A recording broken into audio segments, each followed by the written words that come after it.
Hello beautiful people, welcome to my channel. My name is Uloma. I make lifestyle straight talking videos and pretty much anything that interests me. So guys, I'm going to be talking about, I think I'm going to make this a series on why people's relationship um, break up. And this is something you might have never heard before, but this is absolutely true.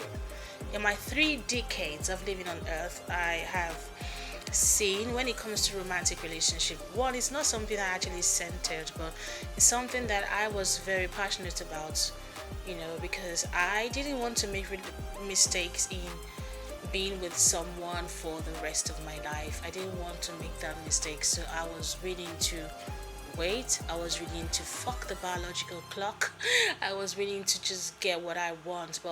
And I knew it was a process. I knew it was a journey. First, I had to, find myself. I had to embark on a journey of celibacy. I had to find my own sexuality again and find the purpose of being a woman from my own eyes, not from the eyes of what society tells me a woman is. So I have been on that journey for a very long time.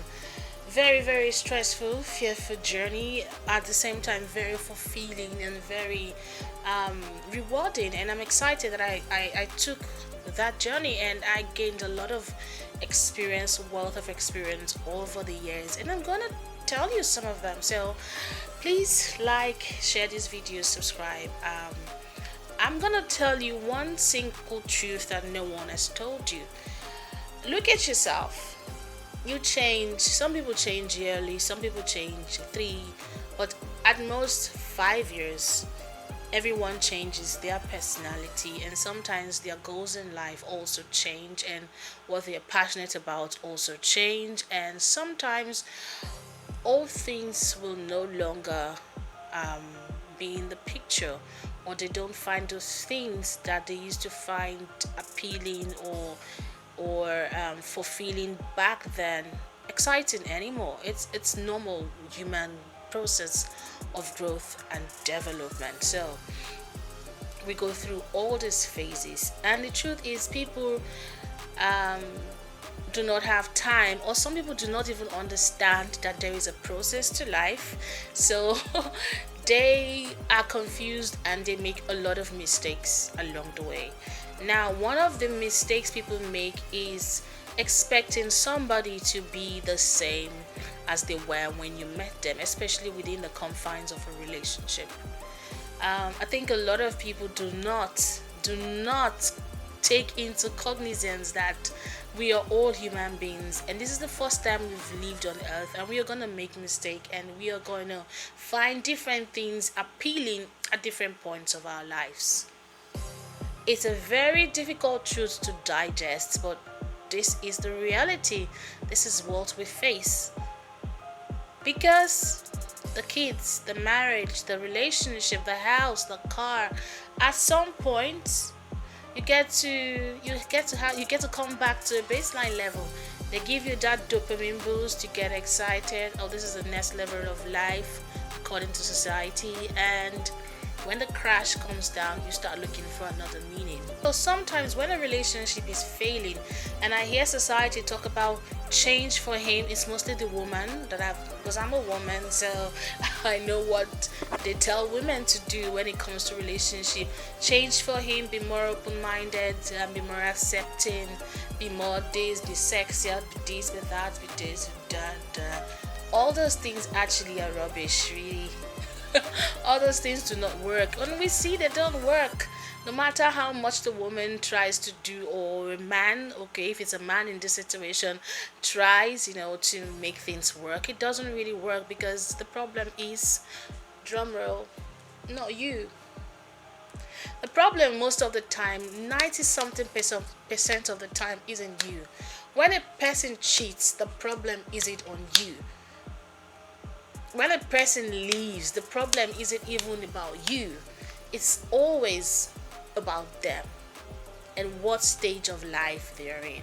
That's why you don't take breakups, divorces, no matter how annoying they are.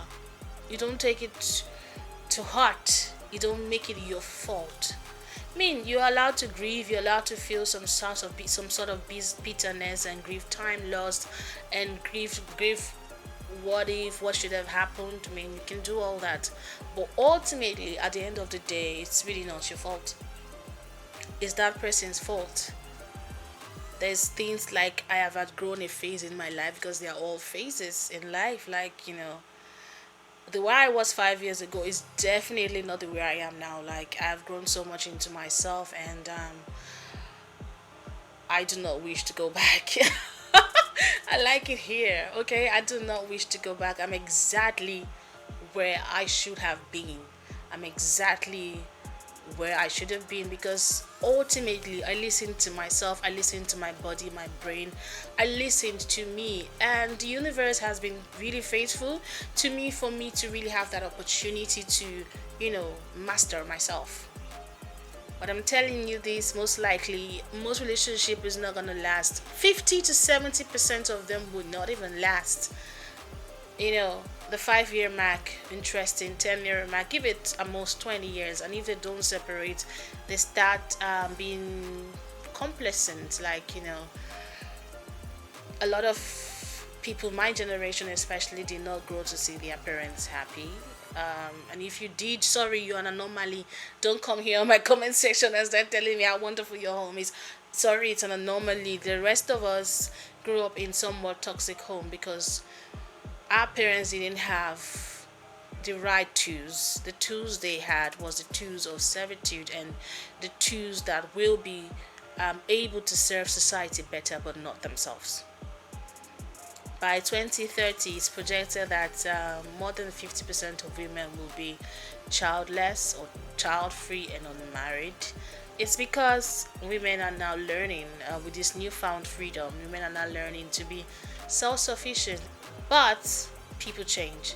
So, in essence, it's not you. Don't beat yourself over it. Do not get revenge, because you stayed. See, there's a secret I want to let you know. There's a secret I want to let you know. If you see your spouse changing, okay, do not try. I know this might sound harsh or uncool, but this is the truth. Do not try to intervene. Watch from the sideline. All you have to be thinking about is your own safety. It doesn't mean you do not care, because whatever is going on there does not have to be with you. It's not your fight, really. It's his fight, or it's their fight. So all you have to do is sit at the sidelines if you want to wait, and if you have faith and trust that this person is going to come out of what they are going through. You have faith and you trust in that. You can stay, but while you're staying, please, you should think about your safety. You already have one life to live, and do not let them drag you in with their journey or their misery or their pain or whatever it is they are going through. But if you now have the signs that is you're being dragged into it, please, it's better for you to exit. It's better for you to exit, but you must have in mind that one day people change. So you must, as a woman, begin to take sole responsibilities for yourself. You determine how many children you're going to bring into this world, because eventually it falls on you, and society do not treat you gently, treat you harshly. So you have to decide what life you want to live. Do you want to be poor? Do you want to be rich? Or you have to ultimately decide that your partner is must be somebody that also holds the same value, or higher, or someone you learn with. You don't go below. So when people change, it's not your fault. It's their fault, and let them deal with it. Alright, that's it for today. I'm